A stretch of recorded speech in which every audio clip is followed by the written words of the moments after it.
Of introducing Marcia McLennan to you tonight. Marcia was born in Brooklyn, New York. Her first 2 years of college were in a girls' school in Brooklyn, 30 girls in each class, so 60 total students. The next 2 years, she went to Ohio Wesleyan in Delaware, Ohio. This was Norman Vincent Peale's alma mater, and she really liked Norman Vincent Peale, so that was why she went there. Then she went 4 years at Union Seminary in New York, and then she taught an Episcopalian school in Kenosha, Wisconsin for 1 year. In 1971, she married Ron McLennan and moved to Atchison, where he was a pastor. In 75, they moved to Chicago, and then in 84, they moved to Lindsborg. And she taught at Kansas Wesleyan in Salina from 1984 until 2014. In 1995 to 2018, she was a co-pastor with her husband Ron at 2 small churches in Lincoln and Ellsworth counties. I met Marcia in 2013. We met playing bridge, of course, and we've been friends ever since. And so some of the bridge players came tonight, and I appreciate that. So I'm going to turn it over to Marcia. Thanks. Thank you.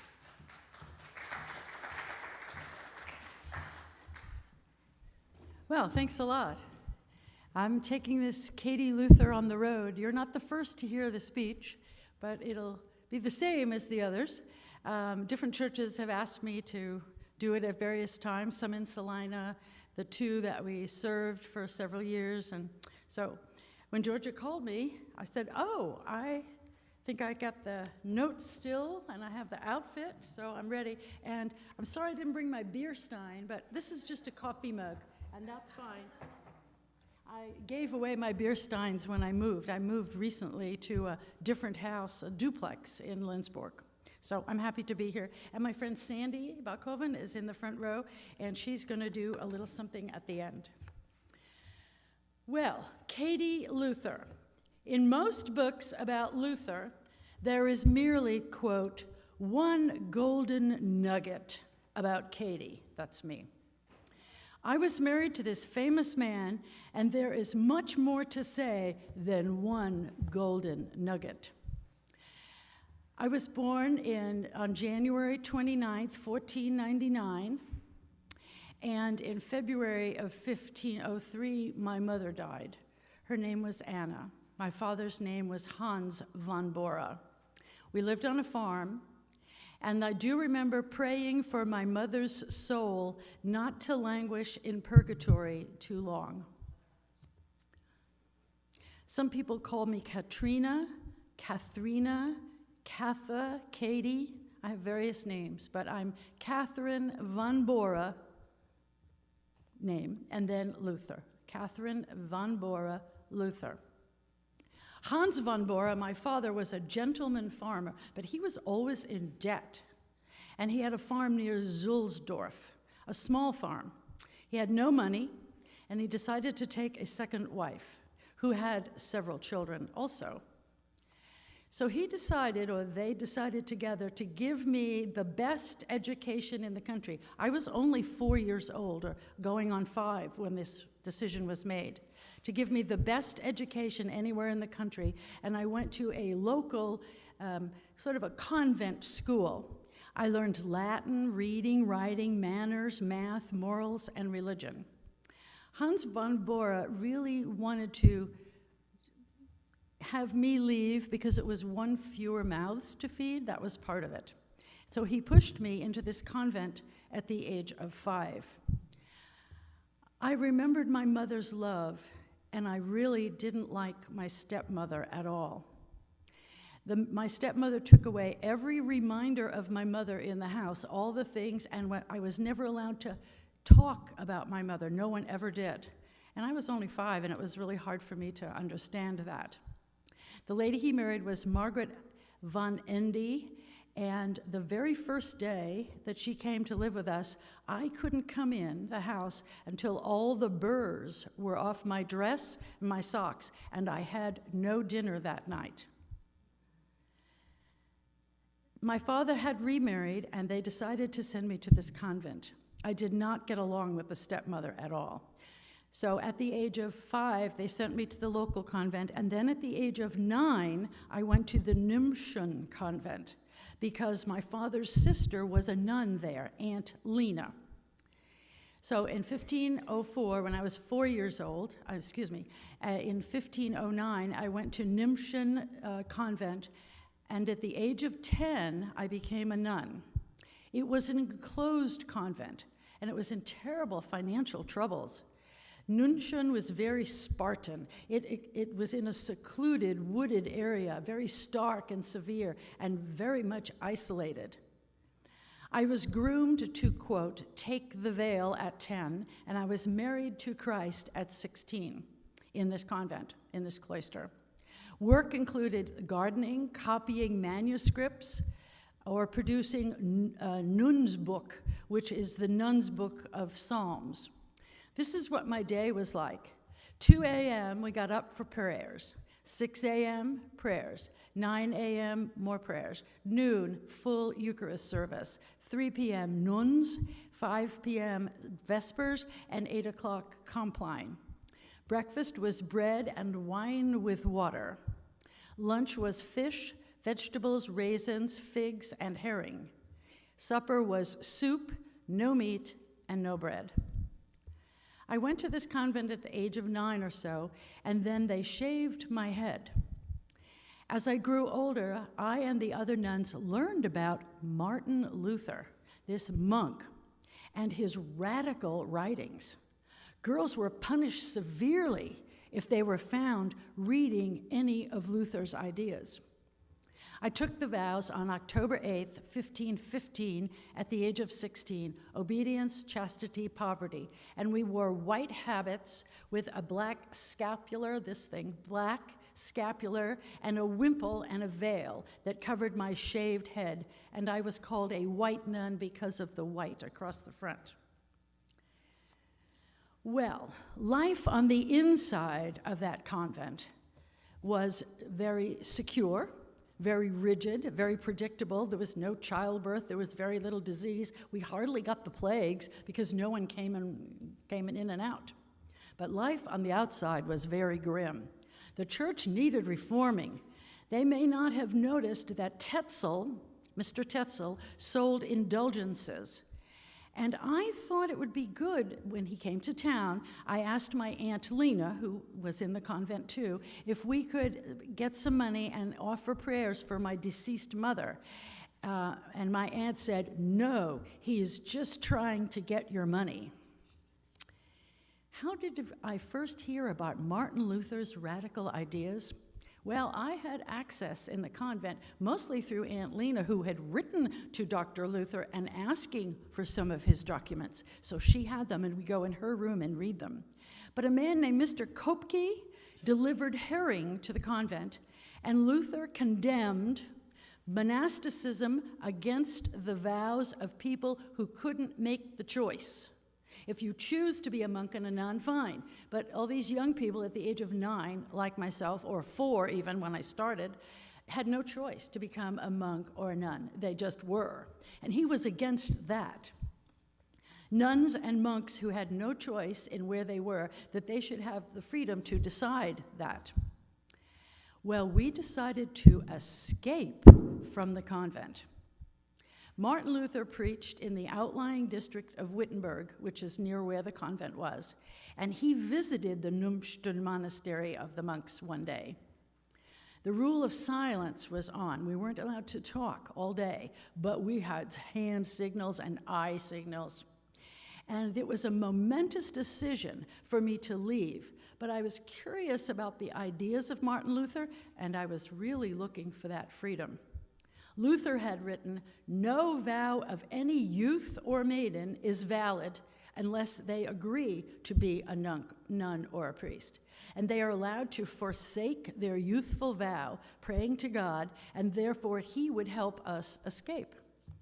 Well, Aunt Lena and I both wrote to Dr. Luther responding that yes, we would like to escape. We had to hide the letter which said he would help and others would escape with us. Well, Aunt Magdalena, Lena, had received some of Luther's writings and instigated a plot that convinced 11 of us, herself and me and 10 more, to join her, and it was a stunning jailbreak on Easter evening of 1523. And in 2 years, half of the nuns in our convent had left, but we were the first. Magdalena, Aunt Lena, was unmoved. She says, "We must leave." The night before Easter, April 4th, about 10 p.m., we escaped from the convent. This Mr. Kepke, who helped us escape, was the man who owned a wagon and 12 herring barrels. And he drove up to the convent, brought the herring barrels in. They were empty, and Leonard Kempke, who was 60 years old, delivered the goods to the convent with his wagon, and he knew Martin Luther personally. Several of the barrels were full of decaying, melting, rotten herring, but we climbed in them. To deter the border guards, he put a tarp over the barrels and over the 12 of us.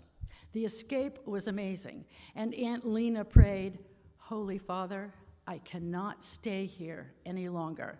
My soul is dying, and I hope you understand me, Father." Luther was considered a heretic with very wrong teachings. We climbed into those herring barrels that were empty of herring, and Kopke left the convent gate with 12 nuns on Easter evening.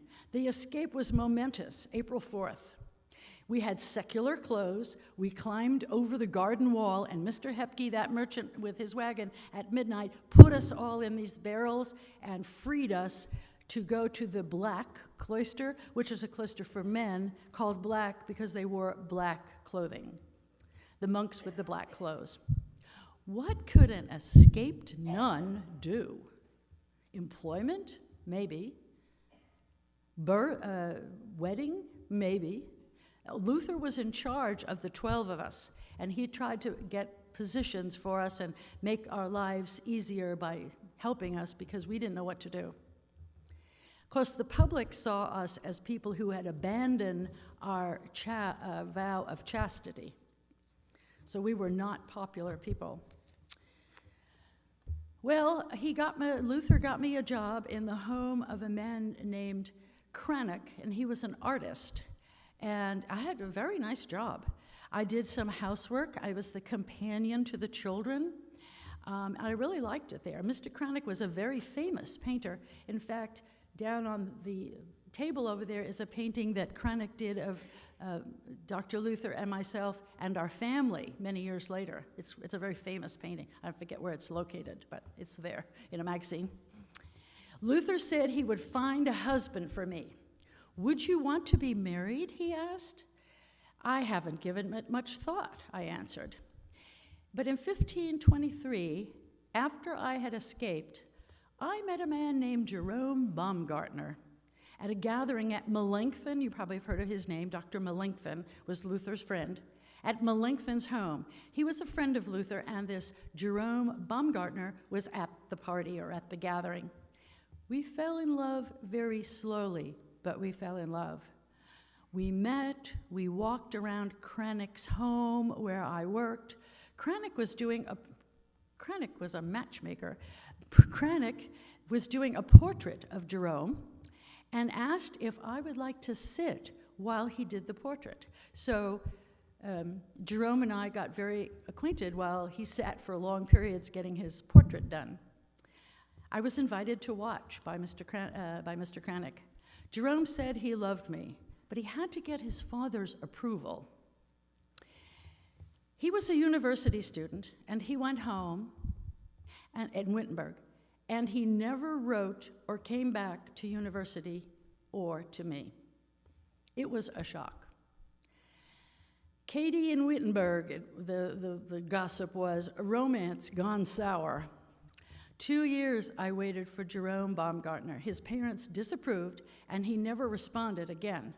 Luther was the godfather to Cranach's children, and I was the nanny. So Luther wrote to Jerome and said that, kind of incorrectly, that others wanted Catherine. She's a real catch. She has dignity, no airs. She's respected. She has an excellent appearance. 2 years later, I was the only nun left out of the 11 that was just kind of a temporary job. Jerome never wrote back at all. But Luther decided that a man named Caspar Glatz would make me a good husband. Luther arranged a marriage for me, and I refused.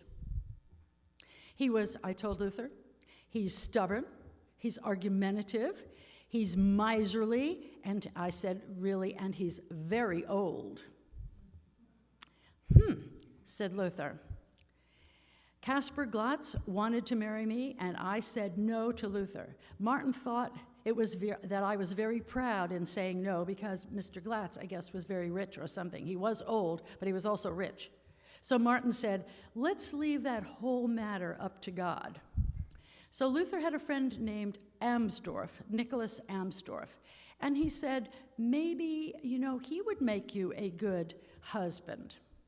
He asked me, is there anyone you want to marry? And I said, either Amsdorff or you. I said, there are two. He said, oh no, I will remain celibate, said Dr. Luther, and I will never marry. This good friend of Luther's, Mr. Amsdorff, was a very nice man, but he didn't want a wife. He liked me. We were good friends, actually. But he wanted to remain celibate, that Mr. Amsdorff did, for a different reason. He wanted to remain celibate so he might become a bishop one day. Bishops could only be unmarried. And he did become a bishop at some point. So after this big Jerome debacle, any good man would be fine for Katie, Luther thought. But Amsdorff said no, and Luther said to himself no. But he said, Catherine has sort of suggested two men. It's interesting that she's making the suggestion, said Luther. But Amsdorff said that I would make him a good wife. And Luther was surprised. He said, no, I want to remain celibate. But he went to visit his parents, Luther did, and he believed in married monks. He was all for that, if people wanted to. But did I want to be part of that action? Martin was against clerical celibacy only. He shut the doors of the convents of those people who hadn't made choices, and he believed they should be free to marry. But Luther himself vowed that he would stay single and celibate until, as he put it in some of his writings, an escaped nun, still in love with Jerome, talked him into it and made a proposal. It was too good to refuse. I asked him to marry me. I challenged Dr. Luther when he set up two husbands for me, and I said I wanted none of that. I think he had never met his match until he got to know me. He had much to learn from me. I was of noble birth. He was a peasant. I grew up in a convent. He loved groups of people. I was picky. He was sloppy. He said he would marry me if I would have him. And I said, back of the card, yes. Martin's colleague, Amsdorff, knew that I would be the key to Martin Luther's emotional, mental, and financial stability. When and what would Martin Luther have been without me? He needed me. I had a strong personality. I am an independent person, and I dared to leave the convent at the cost of solitary confinement for life, if caught. I would be a good wife, and for Luther, I said to him. Well, Luther came back from visiting his parents. He came back in the spring from visiting his parents, and he said, do you remember what you said to Dr. Amsdorff about me? I said, yes, I do. He said, I am 42, but my father said it was a good idea to marry you. He squeezed my hand. I said, your father is a very wise man. Do you agree then? I said, I do. Then will you marry me? I will, I said. That's great. He hugged me, and on June 13th, 1525, without delay, in 2 weeks, we got married. Our marriage defined the Reformation. It was a premier marriage. It was very difficult and radical. It was radical, revolutionary, and actually scandalous. A nun and a monk getting married.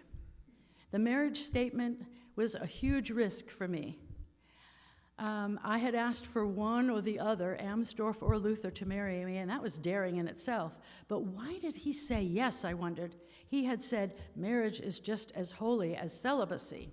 He wrote and spoke about marriage, but had no desire to marry himself. He did not desire me. He respected me, but he didn't desire me. He cherished me, but he felt sorry for me. He thought he might be hung at any time as a heretic, and he didn't want to leave a widow. This radical marriage, though, of a monk and a nun over 500 years ago now, is an amazing marriage. We barely had a chance to speak the few times we did when Dr. Luther and I were together. We were married in 2 weeks. He respected me, he honored me, and Luther said to himself, I am only 42, she is 26. God has put it in my heart to take her for my wife. Dr. Luther said, when I wished to marry my Katie, I prayed to God. God said, you ought to do this. So he got God's advice. Luther asked me to marry. He said, will you marry me? Yes, I'll be honored to become your wife. We will marry then on June 13th, and it was a Tuesday morning. Marriage to Dr. Luther, I thought, but I was not really happy. And I wasn't thinking about Jerome. It wasn't that. He had not said he loved me. He said he respected me. That worried me. I had a friend who told me to be patient with Martin Luther. He will come to love you. Wait and see. Well, you are dear to me, he said on the first week, and that made me smile. Thank you, God. Thank you, Luther, and thank you, God, I said and prayed. Were we in love? No. He took pity on me, and he felt sorry that Jerome was my first love and it didn't work out. But Luther had honor and faithfulness. And he said on the night of their wedding, the next morning he wrote, I had found pigtails on my pillow, which was his way of saying he was happy enough. So this is sort of the racy card, but I thought you'd have to see it because it's in several of the books. In those days, kings and queens, when they got married, it was a legal thing, they had to have somebody watch the marriage. Watch the consummation of the marriage. Beep, beep, beep, Somebody had to watch it. And they decided for Luther and Katie that they needed to have that to make sure we were really married. So Mr. Justice Jonas was chosen. I don't know who this is, but I didn't know him then. I never saw him again. He was the one chosen to watch our marriage bed. And at the end, in the morning, he said he had proof that, yes, we were married. We were a partnership, not a passionate couple. Luther was very independent, yet to please his father and give his father a grandchild, marriage was his obedience to Christ, not so much to me. He had pity on me. He had compassion. Marriage is an expression of his faith for Christ and his service to Christ and me. I married him as the most promising man I knew. Neither of us married for love on that Tuesday, in that quiet ceremony. It was pretty chancy. I survived in the world hostile to women who gave up their vows. Luther put theology of marriage into practice. We had respect and our love did flourish. Luther said, welcome to the Black Cloister, that's in Wittenberg. We had some rooms at the top of the cloister. To Wittenberg for your freedom, and all the men, of course, were in black. So we had some love. It did develop. My friend was right. Mr. Kranich crafted this ring, if you can see it. He crafted this ring, and it had on it CVB, Katrina von Bora, inside. And it had a diamond and 2 rubies on the side. Well, this one has a lapis lazuli and 2 rubies on the side. And he also had crafted, this Kranich, this artist, crafted one with DML, Dr. Martin Luther, that had 2 rubies on the side and a diamond also. And Luther called me his morning star. He called me his morning star, and we had fidelity and we had love between us. When I was troubled, Luther said, Katie would speak to me and I would be comforted as I realized that God was saying the words. Luther said, wives bring to their husbands a unity of one flesh, more than the trivial matters of home life. I woke up and saw 2 pigtails on my pillow. Katie would sit with me while I studied. She would speak to me and ask me, Dr. Luther, I did call him Dr. Luther for many years. Dr. Luther, how are your studies going? Luther called me my Lord Katie, the boss of the Black Cloister. I did everything. Finances, home, garden, vegetables and flowers, crops, animals, students. We had 6 children, a winery, and visitors constantly, and lots of hangers-on. The morning star of Wittenberg, he called me, and I had sheer energy. I was the manager of a middle-sized business. Picture it, 10 people to feed, a farm, bookkeeping, hangers-on, and we had a deep, abiding love. I give more credit, said Luther, to Catherine von Bora than to Christ. That's good statement. She has done so much for me. The deep, abiding love did develop. Luther's evaluation of his wife is as follows. I wouldn't give up my Katie for France or Venice. God gave her to me, and other women have more shortcomings than Katie does. She keeps faithful to me in our marriage, and fidelity and respect is always there. I wore this cross that's a locket that he gave me, and I also have a little cross that he gave me for the top of my blouse. And he was always thinking of me, and we wrote letters back and forth when he was away so much. Well, we had 6 children. The first child was Hans, named after his father, who wanted the grandchild, Hans, and he was born in 1526. The second child was coming when I helped with those who had the plague, and the winter storms came, and baby Elizabeth was born at Christmas time. She became very ill, and in a few months, in August, she died. Elizabeth died at the age of 8 months, born at Christmas, died in August. This new daughter was very hard. Then we had another daughter named Magdalena for his aunt Lena, a daughter in 1529, and when she was 14, we had a birthday party for her on her birthday, and the very next day she died. She wasn't in good health. This broke our hearts. To overcome this sorrow was very hard. Magdalena died at 14, and baby Elizabeth as an infant. God gave us 2 precious daughters, and then they were gone. The grief was terrible. After Hans and the 2 daughters, we had 3 more children. One was Martin in 1531, then Paul in 1533, and then a Margaret in 1534. Hans became a lawyer, Martin became a pastor, Paul became a doctor, and Margaret had 9 children. And Luther and I both said that fatherhood and motherhood is holy work, but none of our children became famous. Our home life was wonderful. We lived in the Black Cloister. We had 11 orphans that we adopted. 11 orphans, 6 children of our own, a safe house for students, but it was not quiet. Some of the people who listened to Luther's conversations took notes. That's called table talk, if you've seen books about that. At the table, he would have a discussion topic after dinner. Many times, Luther's table was just filled with people asking questions and answering. It was a wonderful time, and I joined right in with them. But he had this, I had to get after him for this. He had this terrible habit of doing, before we had this conversation about something religious at the table, he had the habit of telling vulgar jokes. Well, I stopped him flat with that because there were children, first of all, there were orphans, there were students around, and these people around the table, it was like 20 of them all together, and he didn't need vulgar jokes. So I put an end to that, and he kind of agreed with me. He was very spiritual. He did Bible writings, Bible readings, wonderful conversations at the table, and the vulgar jokes didn't just go with it. I had little time to read the Bible, but I had plenty of time to listen and take notes, mental notes on this table talk time. Stop worrying, Luther said.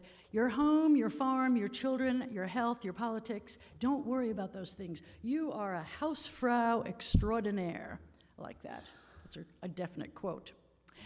We lived in 4 rooms at the monastery. We whitewashed the walls regularly. We had a lavatory outside. We were in charge of 4 other cells or little units. We chopped wood, we did brewing, we fed everyone daily, we carried mushrooms, we cut the meat, we did bread and lard, we did 2 meals a day for everyone. We had a farm that had grains. He called me Dr. Katie. I did all the finances, and I bought a small farm in Zuseldorf, and visitors came constantly both to Wittenberg and to the Zuseldorf farm to get away from life. And it was the same farm where my father had farmed, and I had to leave to go to the convent at the age of 4. I bought it from my brother. Our family life was wonderful. We had music. That painting shows music. Luther wrote From Heaven Above on Christmas Eve of 1534 for his children. He taught them catechism. We loved to sing, play act, do meals, devotional books, and child rearing was wonderful. We had humor, hospitality, dancing, games, and reading. It was a partnership, a shared household of duties. When I hankered for oranges one time at Christmas, he ordered them from Nuremberg. I was his confidant. We could discuss anything in private. He called me Kitty, my rib. One of the books is named that. Kitty, my rib, my precious man, I told him. Empress Katie, he called me. I was the nurse, the mother, the business manager, the household ranger. I was feisty, strong, and courageous. I was smart and devoted to him, and he knew it. It was a perfect match. Luther was often sick and depressed. You've probably heard that. He got sick and depressed a lot, sick in that sense. So one time he was in his room in the study. He never left it for 2 weeks. That was the longest. At the end of 2 weeks, I put on a black outfit, everything black. I took one candle, it was midday. I took one candle into his study in the darkness, and he said, Katrina, who has died? He asked. God has, I said. Judging by your life, I told him, the past 2 weeks, I can see that God is dead. If God weren't, you would use your great faith in him to help you out of that lethargy and depression. You're right, he said. I will get up and get busy now.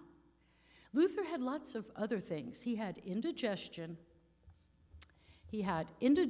insomnia, ear abscesses, rheumatic fever, vertigo, gout, sciatica, kidney stones, heart palpitations, small strokes, and depression. So, when I dressed in black and went into his room, he decided not only would he go to work, but we would take a wagon ride that afternoon. He did get out of his lethargy, and I said, I'm glad that God hasn't died.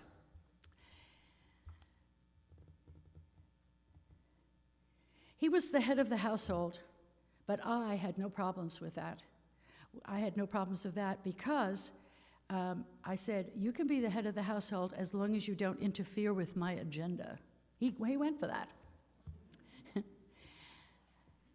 I was called the bright morning star, and he said because I was always up before dawn. And I did purchase this farm from my brother, and he called me Lord Katie. I was not pious. Yet I was a practical servant of God to the neighbors, healing with herbs, and God helps those who work for him, I believed. Wittenberg was the strong house of relics. Are we familiar with that? Relics are important parts of the religious community that are put on display, and if people want to see them, they have to pay money. So these are the relics that Wittenberg had: a thorn from the crucifixion, teeth and hair from various saints, straw from the stable at Bethlehem, a strand of Jesus' beard, one of the nails that pierced his hand, 3 pieces of Our Lady's coat, a piece of bread from the Last Supper, a twig of Moses' burning bush, and there were 19,000 relics in all in Europe. So you had to buy an indulgence and then view the relics, And the reduction in purgatory for buying the indulgence to look at the relics went from 1,902 years to 270 days, if you did that. These were relics. Luther said they are all fakes and frauds. They had Jerome's tooth, 4 hairs from Mary's head, 4 pieces of her girdle, a strand of Jesus' beard, gold from the wise men, a twig from the burning bush. If a person prayed while seeing the relics, he would not burn in purgatory as long. People paid money to see the relics, and that helped reduce their purgatory time. But Luther said, when the coin in the coffer clings, a soul from purgatory springs. Tetzel was a salesman. Some peasants got the opposite opinion from their parish priest, Martin Luther. Salvation, he said, is based on mercy and grace of God, and simple faith is needed. Tetzel was peddling indulgences, Luther said, and to quote, I began to preach outright, said Luther, against Tetzel and his holy magic circus.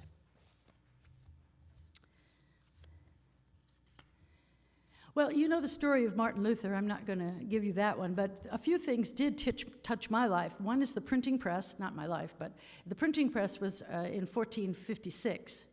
And what happened was that was very early on a very important thing. And then Luther translated the entire Latin Bible into German in 1522, the New Testament.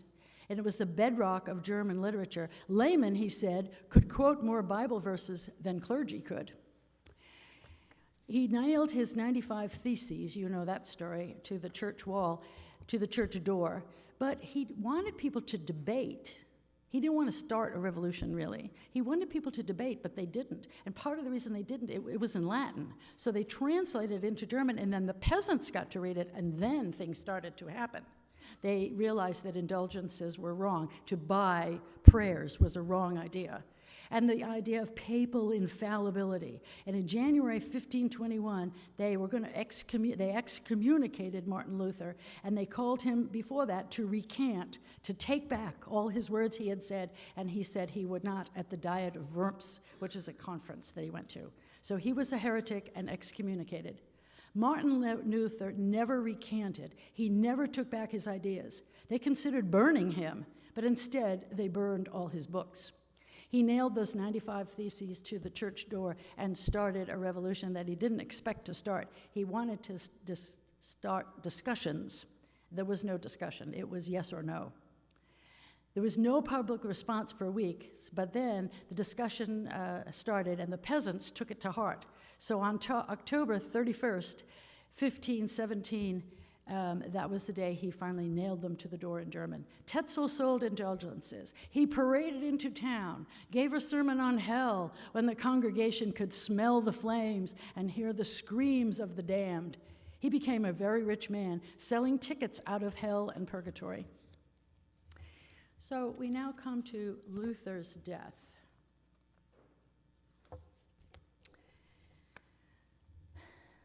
We needed a place in the country to go and rest, to be out of Wittenberg for a while from the Black Monastery, to watch the birds and to walk in the countryside. And Zülsdorf, the von Bora estate, belonged to my brother, and he sold it to me.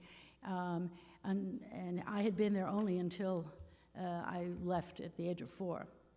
But Luther went away for long periods of time. He had to go everywhere, long stretches and often. He was very weary.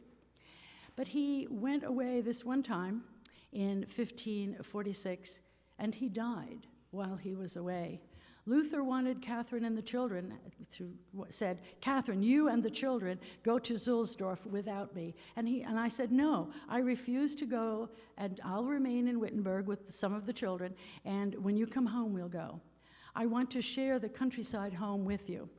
So Luther went away, took 2 of the older sons with him, but I would not go to Zülsdorf with the 2 younger kids without him. So it was winter of 1546. Luther was very ill. We wrote back and forth. But Luther was very ill, and while he was away, he died because he was so weary he couldn't get home.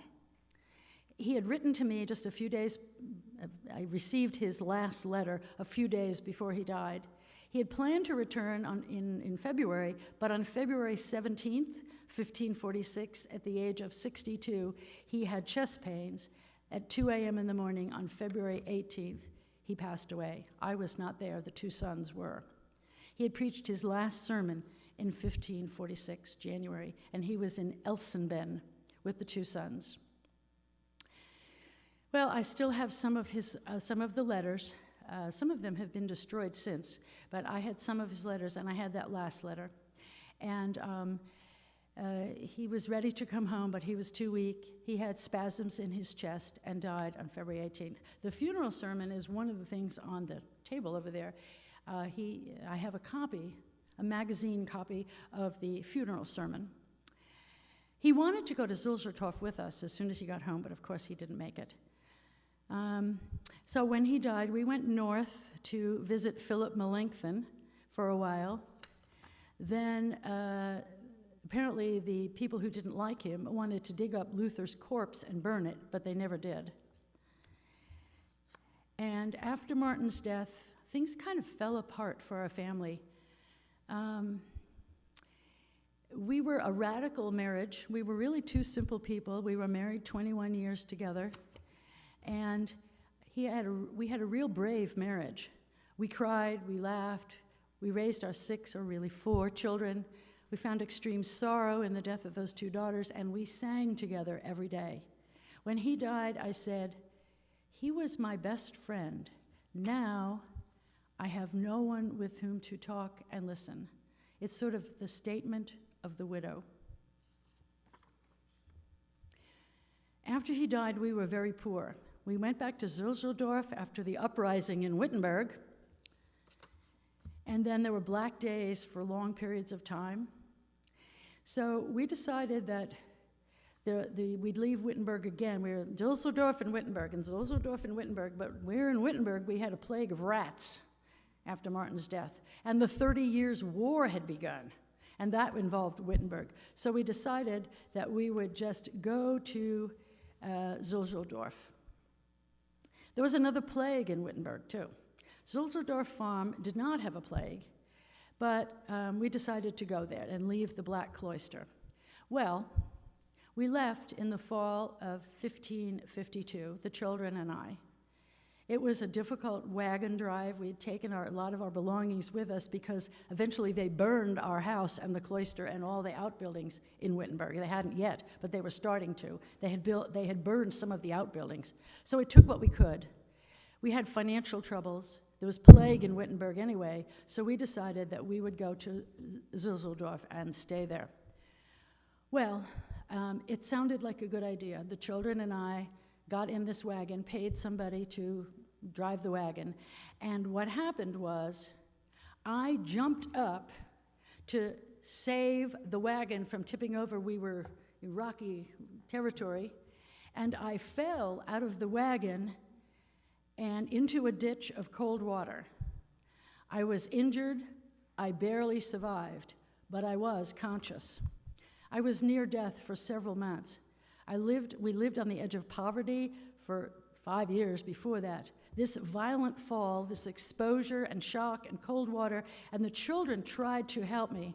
We had started towards Zülsdorf to live, and I got very weak. I fell out of the carriage, bumping, stood up to call the driver, was thrown out, and after a few weeks, I was very, very ill.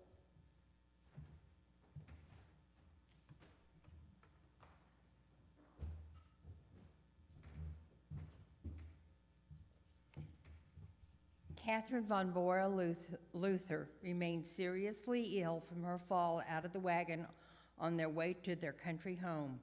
She died on December 20th, 1552, at the age of 53. Her final prayer was, "In you, O Lord, I seek refuge," from Psalm 31:1. "Lord, I will cleave to you as burrs stick to my coat," remembering from her childhood.